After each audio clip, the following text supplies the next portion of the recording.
வணக்கம்.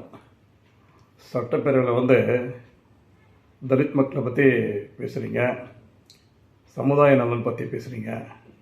இதெல்லாம் ரொம்ப வரவேற்புக்கூடிய விஷயம். அப்புறம் அந்த 50 ஆண்டு கால ஆட்சிகள் நடந்த தவறுகளை பற்றி நீங்கள் பேசுகிறீங்க, அது வரவேற்கக்கூடிய விஷயம்.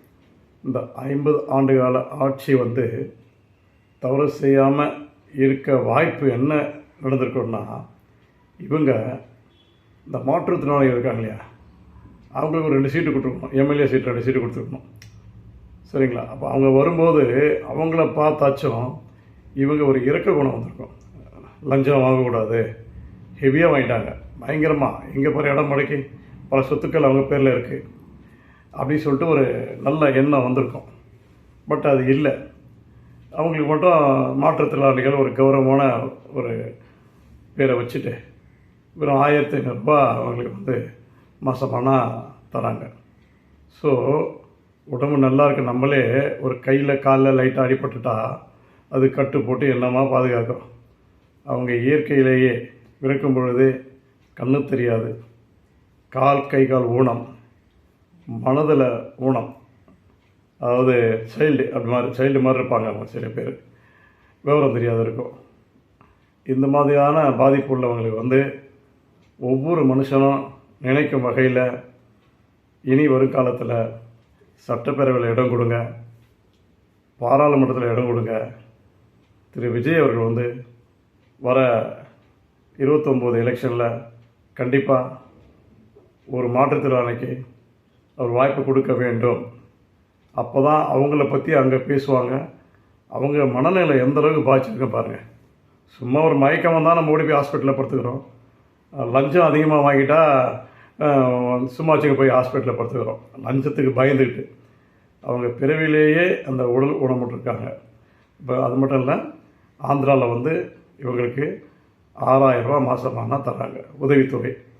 அதை இந்த அரசாங்கம், இப்பொழுது அமைந்திருக்கின்ற வெற்றி அரசாங்கம், அவங்களுக்கும் குறைஞ்சபட்சம் 5000லேருந்து 6000 ரூபாயை வழங்க வேண்டும். ஏன்னா அவங்களால நம்மளை மாதிரி ஓடி போய் அவங்களால வேலை செய்ய முடியாது. நல்ல உடல் வாகு உள்ளவங்க மாதிரி அவங்களால ஓடி போய் வேலை செய்ய முடியாது. ஏன்னா அவங்க தட்டு மாதிரி தான் வேலை செய்யணும். அந்த வருவாய் அவங்களுக்கு பத்தாது. அவங்களுக்கும் ஃபேமிலி இருக்குது, அவங்கள மேரேஜ் பண்ணி ஃபேமிலியோடு இருக்காங்க. ஸோ அவங்களுக்கும் உதவி தருவாயில் நீங்கள் இதை பண்ணுங்கள். ரேஷன் கார்டுக்கு 1000 ரூபா போதும், 2500 ரூபா வேண்டாம். எல்லாம் உழைக்கிற மக்கள். என்ன நீங்கள் இலவசமாக அரிசி வேலை தரீங்க, பருப்பு, பாமாயில் இதெல்லாம் கண்ட்ரோல் விலையில் தரீங்க, பரவாயில்ல. நீங்கள் இந்த 2500ன்றதை விட்டுருங்க. அது மட்டும் இல்லாமல் இந்த 60 வயசு ஆனவங்களுக்கு 3000 ரூபா சொன்னீங்க. அவங்களால ஓட முடியாது, உழைக்க முடியாது. வீட்டில் நிறைய பேர் 60 வயசாகி ரிட்டையர்ட் ஆகிட்டாங்கன்னா வச்சுக்கலாம், வயசானவங்க சொல்லிட்டு அவங்க ஆயிலை குறைச்சிட்டே இருப்பாங்க. இப்போது பாரத பிரதமர் யாராச்சும் வயசானவங்க சொல்கிறாங்களா? சரி, முதலமைச்சராக இருந்தாங்களா? ஸ்டாலின் வயசானவர் சொல்கிறாங்களா? எடப்பாடியார் சொல்கிறாங்களா? அவங்களெல்லாம் வயசானவங்க சொல்ல மாட்டாங்க. ஏன்னா அவங்க வசதி படுத்தவர்கள். இங்கே வசதி இல்லாதவங்களை பார்த்து அவங்க பசங்களே வயசாகி போச்சு சொல்லிட்டு அவங்க ஆயுட்காலத்தை கொஞ்சம் கொஞ்சமாக குறைச்சிட்ருக்காங்க. தயவுசெய்து அரசாங்கத்தை உணர்ந்து திரு விஜய், மக்கள் நலனே தன் நலனாக கருதும் விஜய் அவர்கள் கண்டிப்பாக இந்த மாற்றுத்திறனாளிகளுக்கு நல்லது செய்ய வேண்டும். அவங்களுக்கு இலவச பேருந்து வசதி செய்ய வேண்டும், இலவச மருத்துவ வசதி செய்ய வேண்டும். அவங்களுக்கு முடிஞ்சால் ஒரு 2 சென்ட்டோ 3 சென்ட்டோ இடம் கொடுத்து அதில் வீடு கட்டுறதுக்கு புறம்போக்குனாலாம் நிறைய இருக்குது.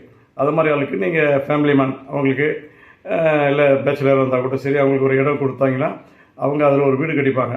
வீடு கட்டுறதுக்கும் நீங்கள் லோன் எதனா கொடுங்க, ஒரு இடத்த இலவசமாக கொடுங்க. நன்றி.